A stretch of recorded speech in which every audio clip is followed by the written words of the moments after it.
मुस्लिम पक्ष की अपील पर सुप्रीम कोर्ट ने कहा है हाई कोर्ट के आदेश पर रोक नहीं लगाएंगे। सभी केस हाई कोर्ट में ट्रांसफर करने के खिलाफ थी याचिका। दरअसल 26 मई के आदेश में हाई कोर्ट ने सभी मामले अपने पास ट्रांसफर करने को कहा था। मुस्लिम पक्ष ने आदेश पर रोक की मांग की थी। और बड़ी खबर है, मथुरा ईदगाह केस को लेकर मुस्लिम पक्ष को झटका लगा है। सर्वे पर रोक लगाने से सुप्रीम कोर्ट का इनकार। मुस्लिम पक्ष ने सर्वे पर रोक की मांग की। कल हाई कोर्ट ने सर्वे का आदेश दिया था। सर्वे पर रोक के लिए नई याचिका लगाने को कहा।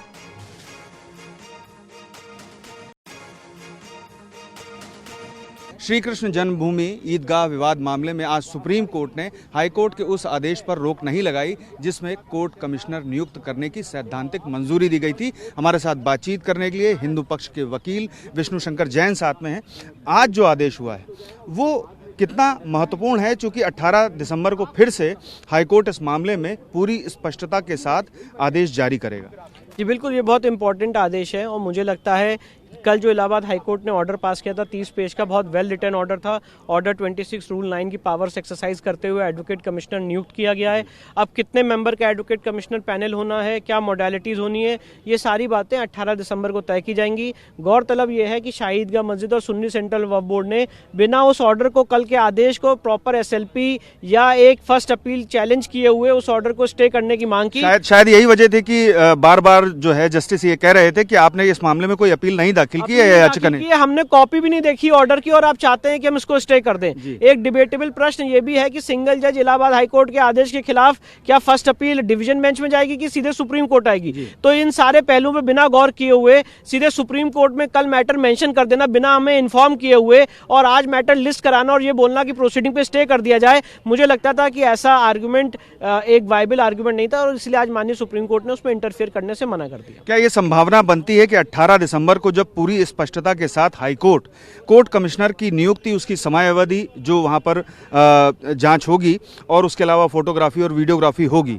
तो उसके बाद क्या मुस्लिम पक्ष यहां पर फिर से आ सकता है? और चूंकि सुप्रीम कोर्ट की छुट्टियां हैं, सर्दी की छुट्टियां हैं, तो ऐसी स्थिति में किस तरह से फिर प्रोसीडिंग होगी, कहां जाकर के वो मेंशन करेंगे, क्या स्थिति बनेगी? अब ये तो उनके वकील निर्धारित करेंगे और वो निर्धारित करेंगे।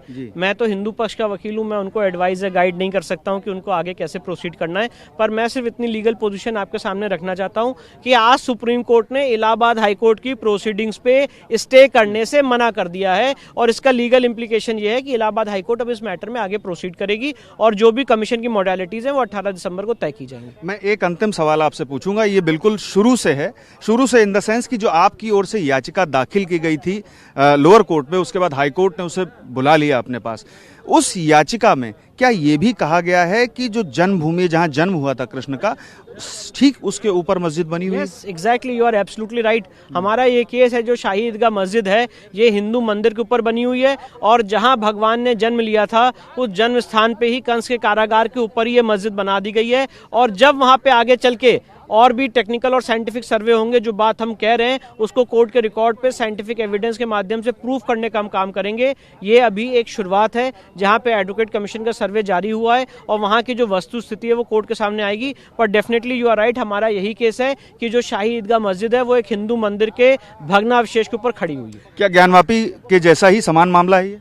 देखिए, हर केस के अपने फैक्ट्स होते हैं और अपनी एक लीगल हिस्ट्री होती है। इस केस की अपनी लीगल हिस्ट्री है। ये एक विचित्र केस है जहां पे टाइटल डॉक्यूमेंट हिंदू पक्ष के पास है और 2 एकड़ का कब्जा शाही ईदगाह मस्जिद के पास है बिना कोई टाइटल डॉक्यूमेंट के। तो ये केस है एक इलीगल इंक्रोचमेंट का और इस इलीगल इंक्रोचमेंट को कोर्ट के माध्यम से हटाने का काम करेंगे। हमसे बात करने के लिए बहुत बहुत शुक्रिया। तो आपने सुना विष्णु शंकर जैन को, जो हिंदू पक्ष के इस मामले में वकील हैं। उन्होंने साफ कर दिया कि सुप्रीम कोर्ट की ओर से हाई कोर्ट के आदेश पर रोक नहीं लगाई गई है। ऐसी स्थिति में 18 दिसंबर को जब हाई कोर्ट अपने आदेश में स्पष्टता ले आएगा कि किस तरह से वहां पर सर्वे किया जाएगा ईदगाह में, और इसके अलावा कौन कौन उसमें सदस्य होंगे, कौन कोर्ट कमिश्नर होगा, उसके बाद मुस्लिम पक्ष यहां पर यानी कि सुप्रीम कोर्ट जरूर आ सकता है। लेकिन देखना यह होगा कि अब आगे सुप्रीम कोर्ट का क्या रुख रहता है, क्योंकि ज्ञानवापी मामले में सुप्रीम कोर्ट ने अपने आदेश में स्पष्ट कर दिया था कि